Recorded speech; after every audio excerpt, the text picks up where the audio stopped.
नमस्कार दोस्तों, स्वागत है आपका। मैं हूं सीए पिंकेश ठकरानी। आज हम लोग बात करने वाले आईडीएफसी फर्स्ट बैंक के क्वार्टर 1 FY21 के रिजल्ट्स के बारे में। बिकॉज दोस्तों ये रिजल्ट्स बहुत इंपॉर्टेंट थे। ये लॉकडाउन के बाद के रिजल्ट्स है। आप देखिएगा 3 महीने के अंदर में लगभग 1.5 से 2 महीना हम लोग लॉकडाउन के अंदर में रहे हैं और ऐसे में सबसे ज़्यादा अफेक्ट हुआ है तो आप देखेंगे बैंकिंग में रिटेल लोन्स जो है सबसे ज़्यादा अफेक्ट हुए हैं और आईडीएफसी फर्स्ट बैंक में भी उसका असर देखने को मिला, जहाँ पर इनकी रिटेल लोन बुक जो है थोड़ी सी कम हुई है। लेकिन दोस्तों आईडीएफसी फर्स्ट बैंक ने लगातार दूसरी बार दूसरा क्वार्टर जो आएगा, हम कह सकते हैं कि इस साल का दूसरा क्वार्टर रहेगा, उसके अंदर में इन्होंने प्रॉफिट दिखाया है। जी हाँ दोस्तों, जहाँ पे लास्ट टाइम उन्होंने लगभग 72 करोड़ का प्रॉफिट अर्जित किया था, वहाँ पर इन लोगों ने अराउंड 93.5 करोड़ का प्रॉफिट लेकर आए हैं। और दोस्तों जहाँ तक हम लोग बात करते हैं इनकी टोटल इनकम की, हालांकि टोटल इनकम में मामूली सी जो है गिरावट आपको देखने को मिलेगी, लेकिन क्योंकि ये 2 विनिंग स्ट्राइक हो गई आईडीएफसी फर्स्ट बैंक की तरफ, तो यहाँ पर थोड़ा उत्साह दिख रहा है इनके रिजल्ट्स के अंदर में। 93.5 करोड़ का यहाँ पर इनका रिजल्ट है। लेकिन दोस्तों जहाँ पर हम लोग बात करते हैं ईपीएस की, क्योंकि आपका तो वास्ता शेयर के हिसाब से रहेगा, तो आप जैसे कि ईपीएस इनका देख सकते हैं 0.50 यानी कि 15 पैसे से ये 19 पैसे पर बढ़ा है। तो लगभग आप देखेंगे दोस्तों कि क्योंकि यहाँ पर कैपिटल बढ़ा था प्रेफरेंशियल अलॉटमेंट्स की वजह से, तो ये प्रॉफिट बढ़ जाता है बहुत ज़्यादा और इसका असर जो है ईपीएस पे दिख रहा है। तो ईपीएस कुछ ज़्यादा इम्प्रूव नहीं होते हुए दिख रहा है, लेकिन सबसे अच्छी बात है कि ये पॉजिटिव दिख रहा है। बिकॉज कई सारे क्वार्टर से 6-7 क्वार्टर से हम लोग देख रहे थे कि लॉस पे लॉस, और जब उन्होंने दिसंबर के अंदर में वोडाफोन आइडिया का एक प्रोविजन बुक किया था जो उनको नहीं करना चाहिए था, टेक्निकली जो है वो एनपीए नहीं हुआ है। अगर दोस्तों इसके एनपीएस की बात करें तो अगेन यहाँ पर कुछ एनकरेजिंग चीज़ दिखती है। यहाँ पर इनका जो ग्रॉस एनपीए, जो ऊपर का फिगर आप देख रहे हैं दोस्तों, ग्रॉस एनपीए जो है पिछले क्वार्टर के मुकाबले काफ़ी अच्छा यहाँ पर सुधार आपको देखने को मिलेगा। 1.99% पे पहुँचा है, 2% से कम होना चाहिए। ये बहुत बढ़िया जो है यहाँ पर आया है। और जो इनका नेट एनपीए दोस्तों मुझे काफ़ी अट्रैक्टिव लगा, ये फिगर्स जो है काफ़ी अच्छी लगी 0.51 पर। इनका मैं पीएसआर भी दिख रहा था, प्रोविजन कवरेज रेशो भी दिख रहा था, वो लगभग 74% पर गया है। तो that's a really very good thing. हालांकि दोस्तों अभी भी मैं आपके सामने चीज़ें बहुत ही ऑनेस्टली रख रहा हूँ दोस्तों। इनका जो कैपिटल एडिक्वेसी रेशो है 15% है, मजबूत है, कोई दिक्कत वाली बात नहीं है। इसको उन्होंने इम्प्रूव किया, जैसे कि आप देखेंगे 13.38 है, तो प्रेफरेंशियल अलॉटमेंट करने के बाद में इम्प्रूव हुआ है। नो डाउट 15% काफ़ी अच्छा है, लेकिन एक मजबूत बैंक के लिए यहाँ पर और कैपिटल की रिक्वायरमेंट रहेगी आगे चल के।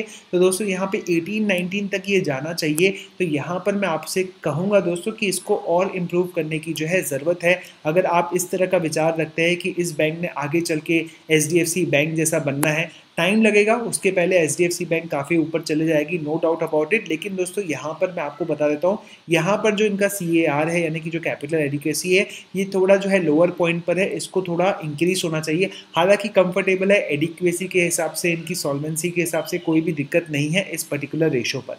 जहाँ तक दोस्तों जो स्ट्रैटेजी इस बैंक के अंदर में अपनाई जा रही है कि होलसेल फंडेड असेट्स को कम करना है, और आप देख सकते हैं दोस्तों कि ईयर ऑन ईयर बेसिस पे 28% का फॉल यहाँ पर दिखाया है। तो इस पैसे का इस्तेमाल वो लोग जो है रिटेल लैंडिंग में कर रहे हैं, जो कि वैद्यनाथन जी की एक विशेषता रही है। कैपिटल फर्स्ट को भी उन्होंने इसी तरह से ट्रांसफॉर्म किया था, पूरे जो होलसेल कॉर्पोरेट लोन्स है उसको उन्होंने कन्वर्ट किया था रिटेल लोन्स के अंदर में। रिटेल लोन्स में सबसे ज़्यादा फायदा दोस्तों ये होता है कि आपको मार्जिन काफ़ी अच्छी मिल जाती है, जहाँ पर आप जो है पब्लिक से पैसा लेंगे, आरबीआई से पैसा लेंगे, कहीं ना कहीं से पैसा उठाएंगे, लेकिन रिटेल लोन के अंदर में आप 15, 18, 20%, 22% और उसके बाद में कई सारे क्यूमुलेटिव चार्जेस वगैरह उसके अंदर में रहते हैं, तो कमाई काफ़ी अच्छी हो जाती है।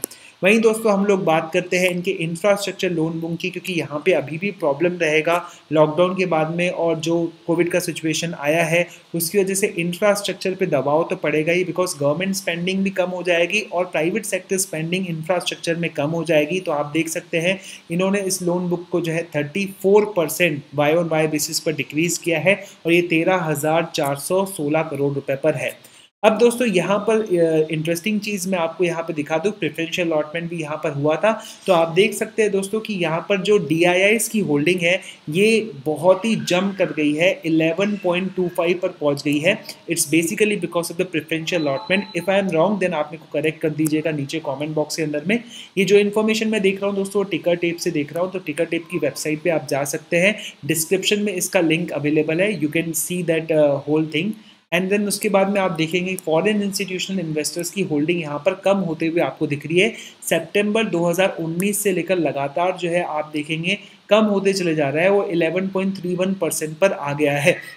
तो बेसिकली दोस्तों ऐसा तो हर जगह हो रहा है, फॉरेन इंस्टीट्यूशनल इन्वेस्टर्स की जो है होल्डिंग वैसे ही कम होते हुए आ रही थी, इसके संकेत तो हर जगह हमको मिल रहे थे। अब दोस्तों बात करते हैं अदर पार्टीज़ की, जिसमें पब्लिक आते हैं, एचएनआईज़ वगैरह आते हैं, तो उनकी होल्डिंग भी यहाँ पे 42% से 37% पर डाउन होते हुए दिख रहे हैं। सो डीआईएस को छोड़कर बाकी सब लोगों ने यहाँ पर अपने सामान को, अपने शेयर्स को बेचा है। हालांकि कंपनी का जो कैपिटल बेस है दोस्तों वो बड़ा है, तो आप देख सकते हैं दोस्तों इन्होंने 23.19 पर इक्विटी शेयर के हिसाब से प्रेफरेंशियल अलॉटमेंट किया था 2000 करोड़ रुपए का, तो इसको बेस लिया जा सकता है 23। ये आपका जो है बड़ा से बड़ा सपोर्ट हो गया। अब मुझे नहीं लगता दोस्तों 23 पर ये बैंक अगर वापस आता है, अगर आपको लगता है कि इसको एवरेज करना है तो आप यहाँ पे कर सकते हैं। लेकिन आज का जो सत्र था, जो सेशन था, उसके अंदर में आईडीबीआई में अच्छा खासा 1 से 1.5% और 2% का उछाल देखने को मिला और ये इरिस्पेक्टेबल जो है क्लोज हुआ है। वहीं दोस्तों बैंक ने जून 2020 यानी कि ये जो हमारा जो क्वार्टर है उसके अंदर में कोविड-19 के रिलेटेड 375 करोड़ रुपए के प्रोविजंस किए हैं। कुल मिला के लगभग 750 करोड़ के प्रोविजंस इसके अंदर में किए गए हैं। जहाँ तक हम लोग बात कर लें इनके नेट इंटरेस्ट मार्जिन की दोस्तों, तो इन्होंने इसको इम्प्रूव किया है।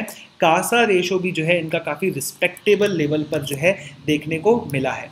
और दोस्तों अगर हम लोग बात कर लेते हैं डायरेक्टली इनके जो है फाइनेंशियल स्टेटमेंट्स को थोड़ा क्लोजली हम लोग देखते हैं, तो दोस्तों आप लोग पाएंगे इसके अंदर में कि यहाँ पर आप देखेंगे दोस्तों इनका जो इंटरेस्ट एक्सपेंडेड आपको दिख रहा है, तो आप पाएंगे यहाँ पर लगभग 2400 करोड़ रुपए आपको यहाँ पे दिख रहा होगा, वो कम होकर 2200 करोड़ रुपए हो गया। तो यहाँ पे 200 करोड़ की सेविंग यहाँ देखने को मिल रही है।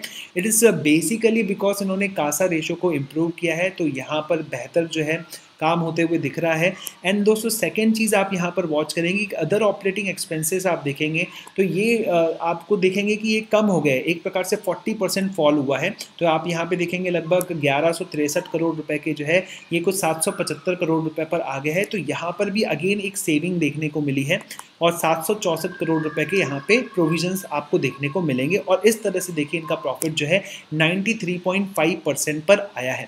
तो बेसिकली दोस्तों ये जो पूरे के पूरे रिजल्ट्स है ये उत्साहवर्धक है।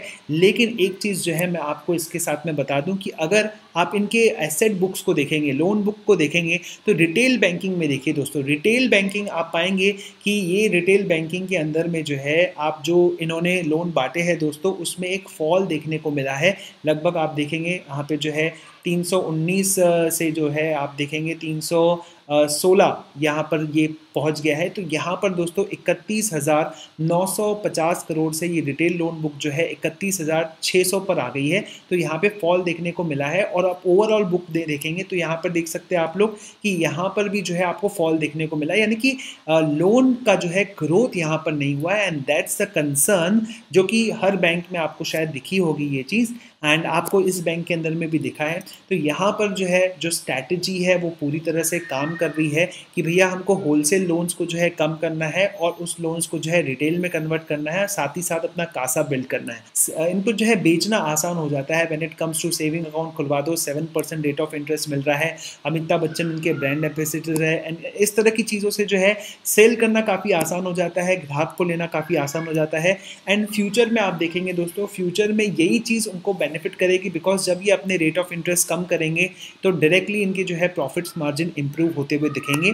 हालांकि दोस्तों यहाँ पर ध्यान रखिए क्योंकि अभी ये इकोनॉमिक कॉन्ट्रैक्शन का एक पीरियड है जहाँ पर मोराटोरियम भी दिया गया है, जहाँ पर बैंक का कहना है कि उनके मोराटोरियम जो है ओवरऑल परसेंटेज वाइज तो कम हुआ है और ये अगस्त तक ये लोग जो है इसको 10% के अंडर में लेकर आने वाले हैं। तो ये काफ़ी अच्छे संकेत दे रहे हैं। लेकिन दोस्तों यहाँ पर बैंक के साथ में एक एडवांटेज ये है कि इन्होंने जो वोडाफोन आइडिया का प्रोविजन किया था वो उसको रिवर्स कर सकते हैं। तो बेसिकली यहाँ पर एक गेन जो है सस्टेन प्रॉफिटेबिलिटी का जो एक गेन गेम है वो दिखता रहेगा आप लोगों को, ऐसी एक्सपेक्टेशंस आप रख सकते हो। प्रॉफिट्स बहुत ज़्यादा आपको शायद यहाँ पे नहीं दिखे कि भैया आपको जो है 500 करोड़ 600 करोड़ का प्रॉफिट दिखे, लेकिन यहाँ पर ऑब्वियसली आपको यहाँ पर जो है 100 200 150 300 करोड़ रुपए के प्रॉफिट्स जो है क्वार्टर बाय क्वार्टर आपको देखने को मिलेंगे। तो यहाँ पर ऐसा लग रहा है दोस्तों कि बैंक ने अपने आप को संभाल दिया है पूरी तरह से और चिंता करने की बहुत ज़्यादा ज़रूरत नहीं है। और ऐसा जो डायरेक्शन दिखाया गया था इस बैंक को आगे बढ़ने का, वो सही डायरेक्शन के अंदर में चल रहे हैं। मैं इस रिजल्ट से संतुष्ट हूँ और ऐसे केस के अंदर में मैं सोच भी रहा हूँ दोस्तों इसके अंदर में पैसा डालने की। एंड आप जो है आप भी इसके बारे में कंसीडर कर सकते हैं। आपके जो ओपिनियंस है वो वेलकम है, आप कमेंट बॉक्स में लिख कर डाल सकते हैं। आशा करता हूँ आपको ये वीडियो पसंद आया होगा। अगर आपको वीडियो पसंद आएगा तो उसको लाइक कर दीजिएगा, अपने फ्रेंड्स के साथ में ज़रूर शेयर कर दीजिएगा। इस तरह के और वीडियोस में लाता रहूँगा। तब तक के लिए नमस्कार दोस्तों, धन्यवाद।